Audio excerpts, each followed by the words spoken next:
Rajaram, Len, Hari, welcome to Sustainability Next Dialogues of this edition, and congratulations on your book, Climate Change, How It Impacts All. I think it's a very timely book. Uh, it, it is a very different type of a book. It's an action-oriented book, and uh, it will be, I'm sure it will be received very well. The purpose of this conversation is to reach the concept of this book to a larger audience through our Sustainability Next network. So let me start with asking Rajaram, what is the purpose of this book? Why did you think this book was needed? I have been traveling to India for several years, and also I've seen in Chicago area some of our public schools have no idea of the practical aspects of climate change and what they can do about it. Keep hearing all kinds of doomsday scenarios of this can happen, that can happen, the ice is melting in the Arctic and Antarctic. But what can people do, especially young people? So I said, this is something that we should bring it to the attention of high school and college students. And Len, having an experience of 30 plus years teaching students in the New York area, and my friend co-author Keith Olson, having taught in the Chicago schools for about 35 years, he said we should bring some practical exercises for the students to understand how the chemistry, physics, and biology, math they learn in school really relates to, they're all interrelated in nature. You can't find biology separately or physics separately in nature. But if you go to the environment, all these processes are at work: biological, physical, chemical, and real intricate processes are at work. Unless they understand that and see what they can do to impact the environment, impact their surroundings, their community, they will be lost. That is the reason he wrote this book and added a lot of exercises after each chapter. That's good. That's really good. I did see those chapter sections. I think I started doing my own bit of answering them, but of course found it quite challenging. So, like, coming to Lynn, so Lynn, what's your contribution to the book? Um, well, thank you for having us. I come at it from the social studies side of things, and I guess when I got my master's degree, so my undergrad is anthropology sociology, and I have my teaching license in social studies in the United States. But my master's degree was an interesting environmental education program that was specifically seeking to bring social studies teachers, into that field because while, like Raj said, it's very, very important to understand the science, right? Like that's the baseline. Then you have to go and take action and do something with that understanding.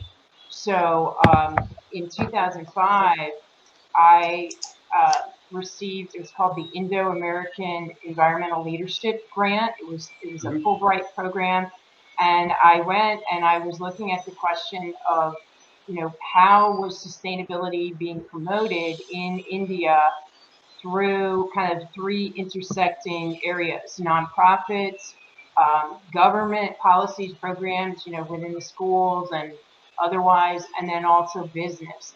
So, that's kind of how I got my feet wet, in India. And then, it's just something that I've tried to teach.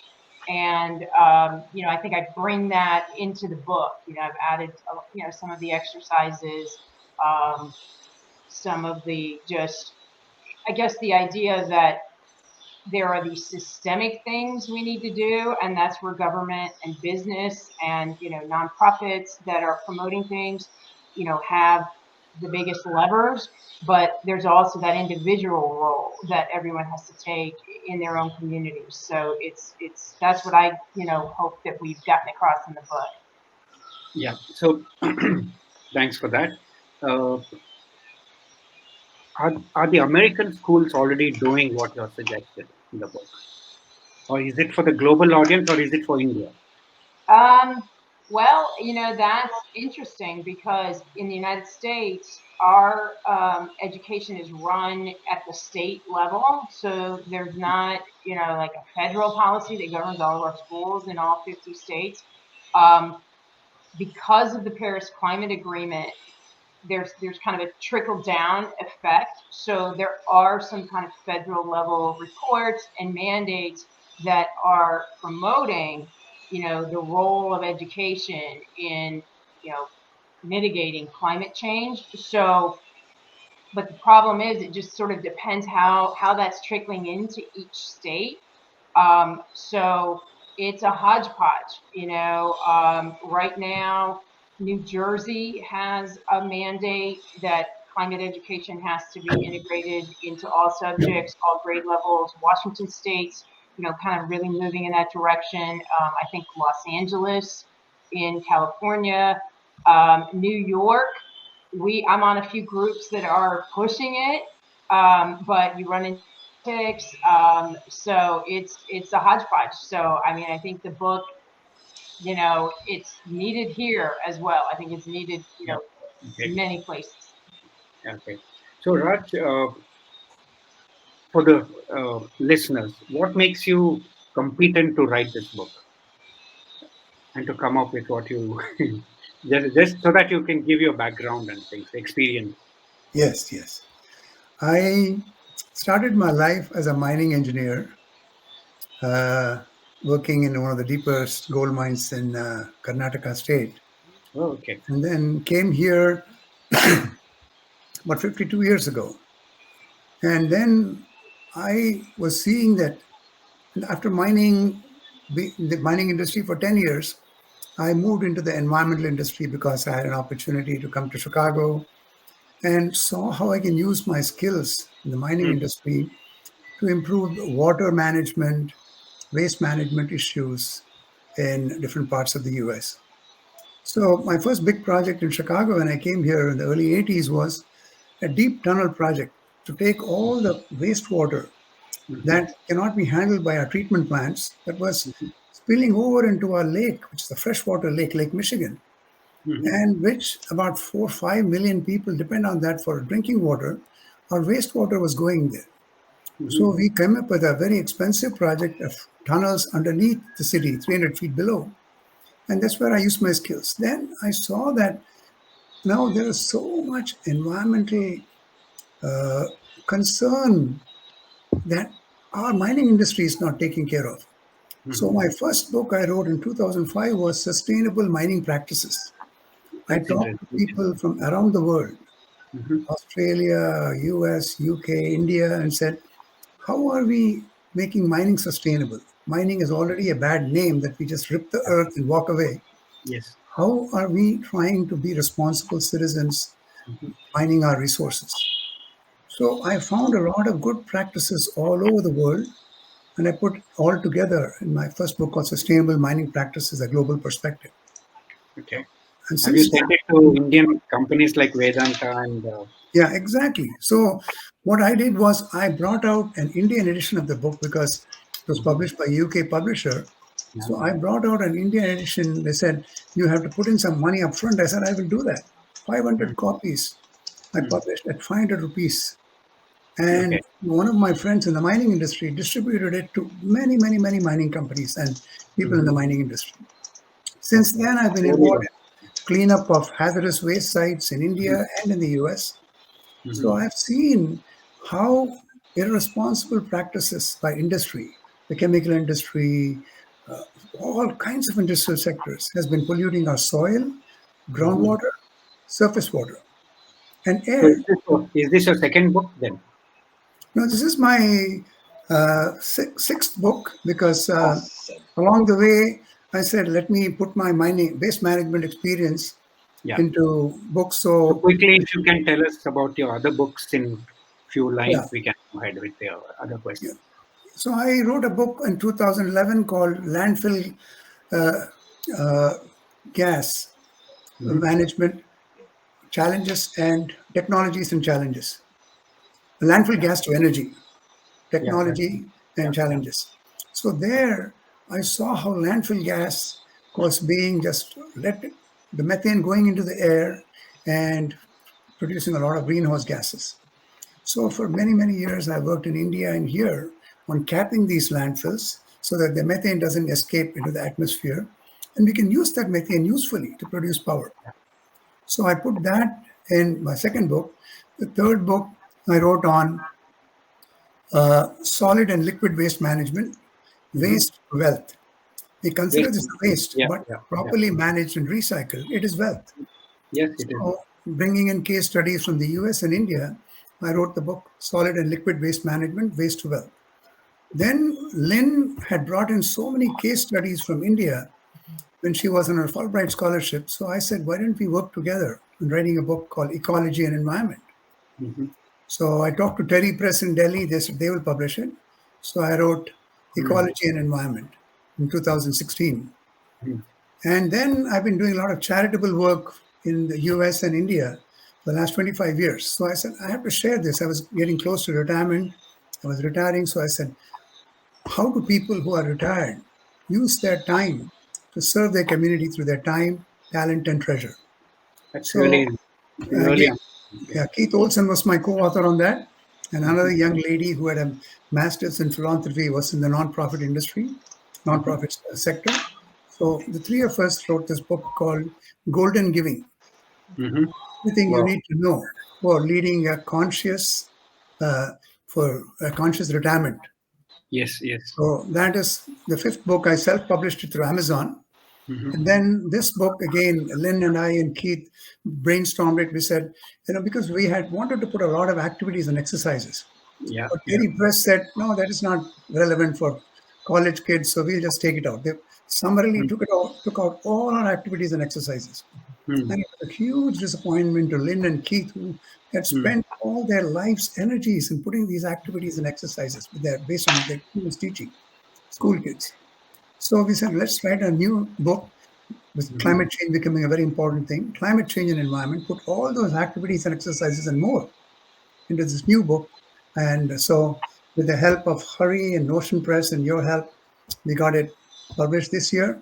And I hope, you know, even if I have to give it away free to schools, for them to know that this is something they have to be aware of, become responsible citizens.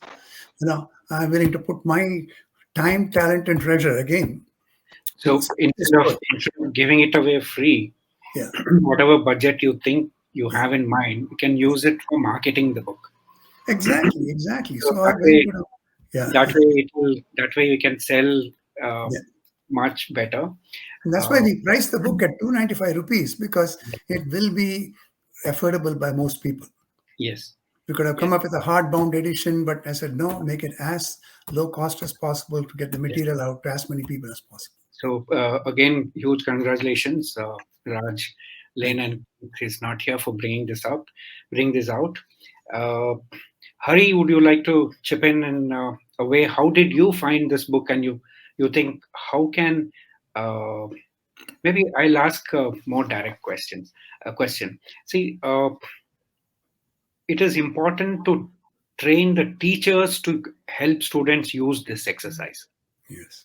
right? So how do you envisage that? Because I see that teachers are enablers for climate action uh, in schools and colleges. How can we get that going? Hari, your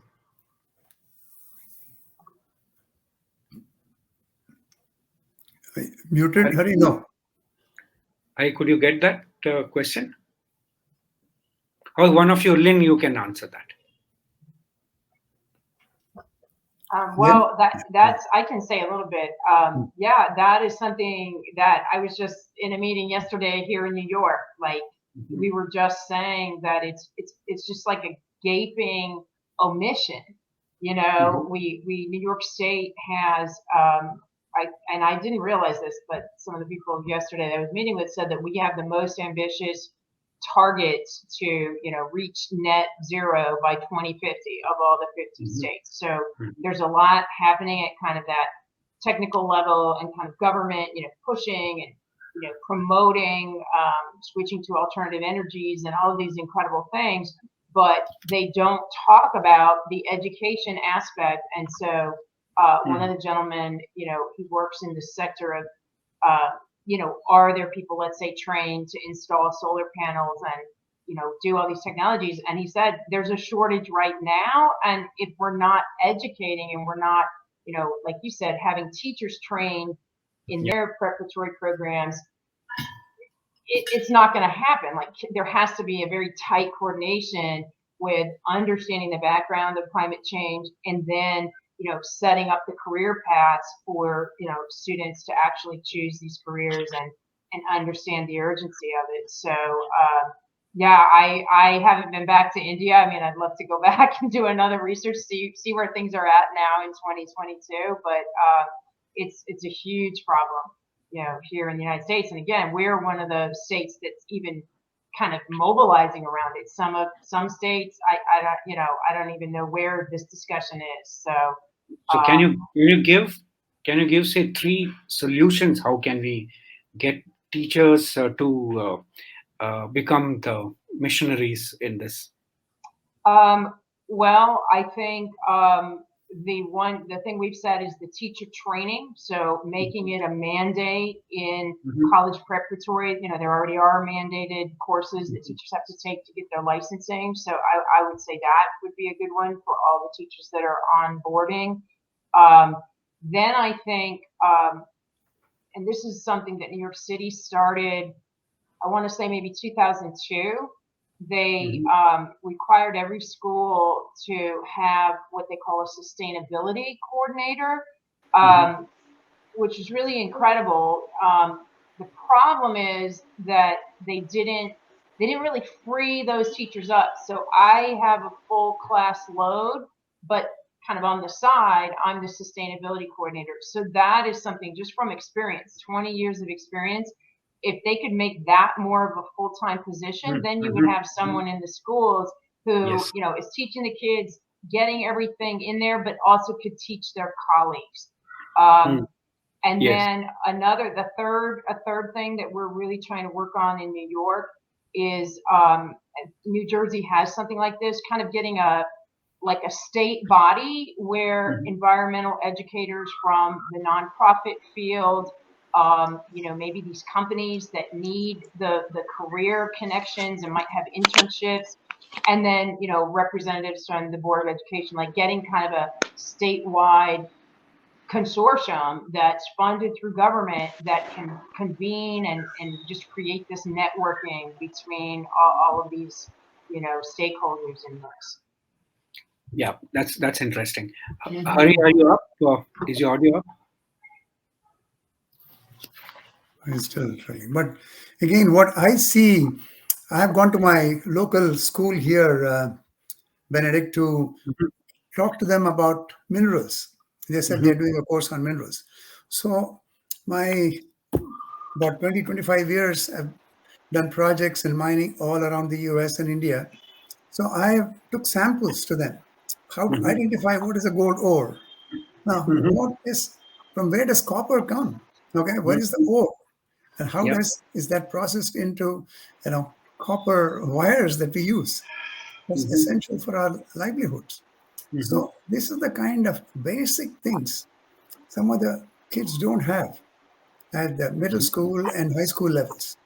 mhm, And when I have spoken to my nephews and nieces in Delhi, they just have no clue where mhm, their power is coming or where all the materials that they depend on for their cell phone and others are coming. So these are things that we have to tell them. And teachers, what happens is, especially with the grading and the emphasis on grades and passing, that gets more teacher time than creative thinking by the teachers to say, kids, let's mhm, get together, let's go on a field trip and mhm, understand what we are seeing here in nature. Let's take mhm, a walk in a park. Look at all The bees, what they are doing, what are the Mhm. birds, use of birds in our ecosystem, what are trees doing in our ecosystem? All these things we Mhm. have to have practical classes and give the teachers some autonomy and guidelines Mhm. on going to teach these kids practical things instead of saying, this is the curriculum book I have to finish, and I'm going to grade you on this, and you get an A, B, C like that. And then the kids all to lose focus on even seeing when they walk into school, what is there, they don't know. So I Mhm. had the fortune of working with the chairman of Ashok Leyland in Chennai. Mhm. And Ashok Leyland, they have a school for their employees in Hosur Yeah. area. Yeah. Yeah. And I connected with the principal there. Mhm. And within 6 months, she Mhm. converted her school into the greenest school. Oh wow. Took Okay. ideas from us and said, how do I make my food waste into compost? How do I make Mhm. my gardens green? How do I capture Mhm. my rainwater? We just gave them some ideas. And the teacher was the prime mover, the principal of their school was Yes. the prime mover. Yes. She told the teachers. And this is how they got their school to become a green school within 6 months. Oh So it wow. needs a passionate person at the top Yes. and who conveys the message to other teachers that Yes. unless you quiz your kids on Mhm. what is happening in nature, what they have learned applies to nature and Mhm. their community, Mhm. then we are doing a disservice to the Yes. student. Yes. So So, that's the it, message. I yeah. would like to make sure the teachers in India get, teachers all over the world get, that they Yes. are bringing out the future generation, and they have to really, Yes. send this message to the students that they are teaching. Yes. That's a wonderful point. Uh, Raj, can we get a case study done on this Ashok Leyland school, which we can publish as an example? Yeah, I, absolutely. Lynn has. I can come back and do it. I can research it. No, no. So You're saying not I an will. elaborate, not an elaborate case study, just Yeah, uh, learnings and things like that, about 1,000 words. Mhm. That absolutely. Lynn, that's our next plan. Okay, Yeah.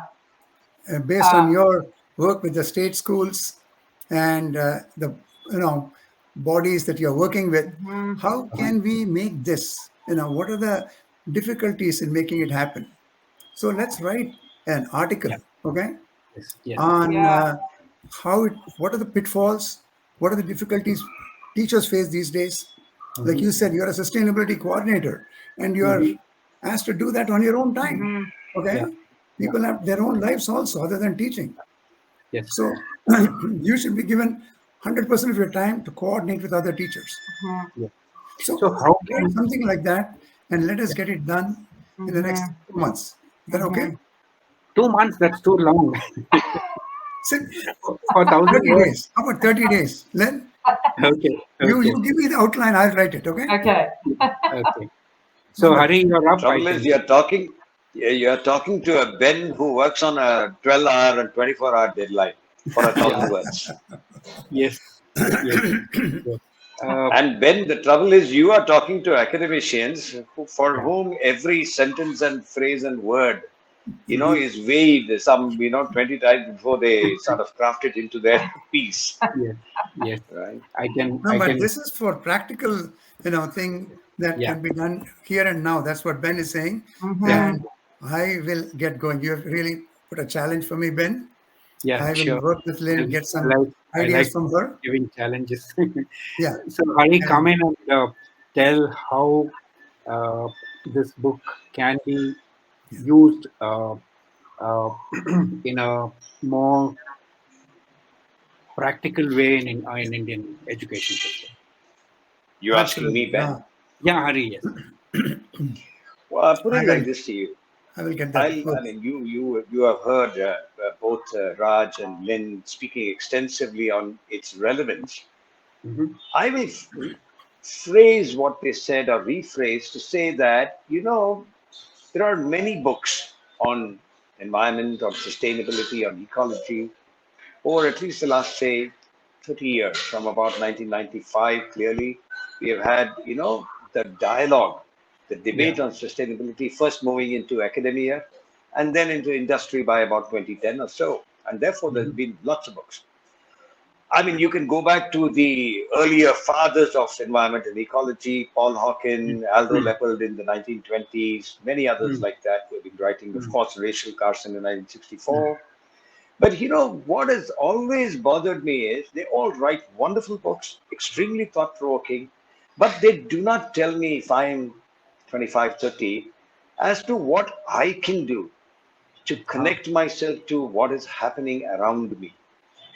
What this book does, and it's not a textbook to my mind, what this book does is essentially it helps readers to have those lifeless words, concepts, theoretical dimensions of any textbook spring to life yeah. with those wonderful case exercises that Lynn and Keith sort of curated for this book. And Mm-hmm. as he told you, it was supposed to appear in an earlier book, and then they decided that they will create another with this. The other dimension is this. You asked about it, what you can do about it in India. See, like you said, you have yourself read some of those case exercises and activities and so on. And you can see that, it'll engage minds, I would reckon, of people who are in class 11 and 12 and then into any graduate program. You need not necessarily be a technical graduate, an engineer or architect, or you can be a bachelor's in sciences, in humanities, in art, if you ask me, and in commerce, for instance, and yet be able to understand. For example, one of those things that he talks about, I don't know who among the two of them, Keith and Lynn, who sort of wrote that out. You take an 800 kg Maruti car and you work out what its carbon emission is. Very Mm-hmm. simple as exercise. If you ask me, a class 10 boy can do this. As a matter of fact, I've been using some of these exercises, some few of them, in classes that I hold for working professionals, under the Foundation Green program. But the other thing is, like she said, you see, this, like Lynn was saying, the role of education in mitigating climate change is not often discussed. You know, Yes. she used the word Yes. hodgepodge. Yes. For an Yes. academician, it's a very strong phrase.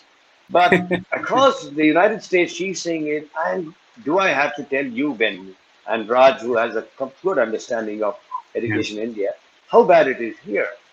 Yeah. Now, also the architecture of education, higher education in this country, polytechnic institutes, vocational educational institutions, then you have these general colleges, of arts and sciences and humanities. And then you have, these engineering colleges. Between all of them, we have about 55,000 institutions in India, Yeah. producing about 5 million graduates of various kinds, including Yeah. polytechnic diploma engineering holders. They all need exercises of this kind. When I met the deputy chief minister in Karnataka, and I urged him to read this book, you know how ministers can be; they have no time for all of these things. But then he said, "Look, if you are telling me that this can be of use for my students in polytechnic institutes, and there are 40 to 50,000 engineers, diploma Yeah. engineers, Mm. under the Department of Technical Education in the government of Karnataka alone, there are about 400 plus institutes and about 45 to 50,000 engineers who graduate there every year, right? So he said, look, there is a deal of relevance for my students here in Karnataka. And that is how it came about that we got him to write the foreword for this book. Yes. So to my mind, relevance, if you ask me, go to Gujarat, you have about 5,000 first grade colleges. You have Yeah. about So, 300 polytechnic Hari, can institutes. I stop you a bit there? Uh, uh, we can elaborate little later.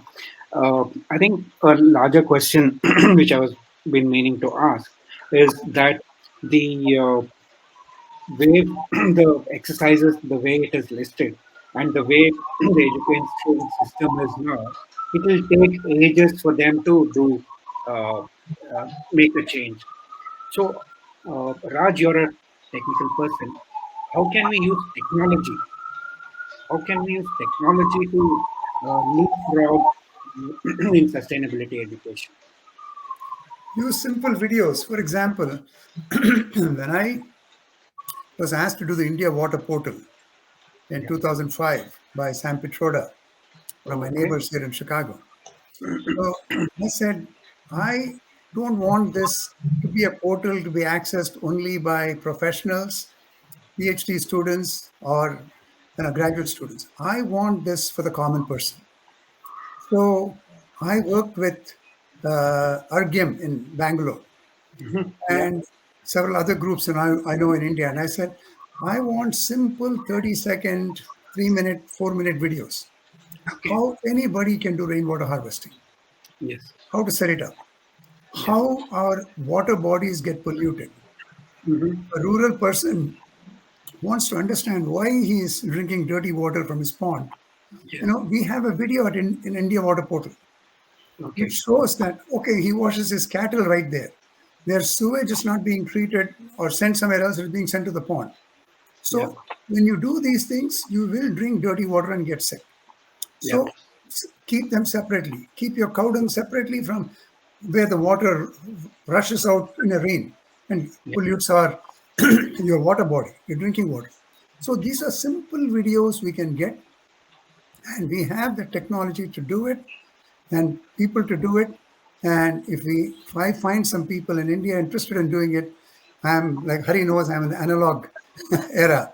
But if young people I can give my ideas how to make these videos relevant, how to Okay. make a rainforest walk, 5-minute rainforest walk, Okay. to see all the things happening at a rainforest. I can work with my friend in Bangalore, Okay. Malali Gowda, Hmm. to do that video. So I need somebody to take the lead locally in India. I will provide some technical people, idea people to get it done. So the first exercise for you is please do a 2-minute video on why anybody should buy this book. Then you start. No, no, do a 2-minute video Okay. and use that for marketing Yeah. purpose. So that way, it'll have a uh, it'll have a greater reach. Okay. I have We one. did one, as a matter of fact. There is one. Raj, can you talk about the little video that you did some time ago? Yeah, I have that 3-minute video. Yeah. Excuse me, which I'll send to you, Ben, and it needs a little bit more polish. Okay. And I'm asking Lynn to do that now. This using a summer break. She will put a 3-minute, 2-minute video with Hmm. Hari's help. So we will get that done also in the next couple of weeks. That's good. That's good. Okay. That's good. I'd like to keep this as a tight 30-minute video because nobody likes a long Yeah. uh, video these days. So I'll wrap it up. But do stay on. I have an event coming up which I can discuss it with you a bit. So thank you, Raj. Thank you, Lynn. Thank you, Hari, for this amazing interview, uh, amazing discussion, rather. And congratulations again on the book. And let's hope thousands of schools pick it up and make bring about the much needed change. Thank you so much. Thank you. Thank you so much, Thank Ben. you. Thank you so much. Appreciate it.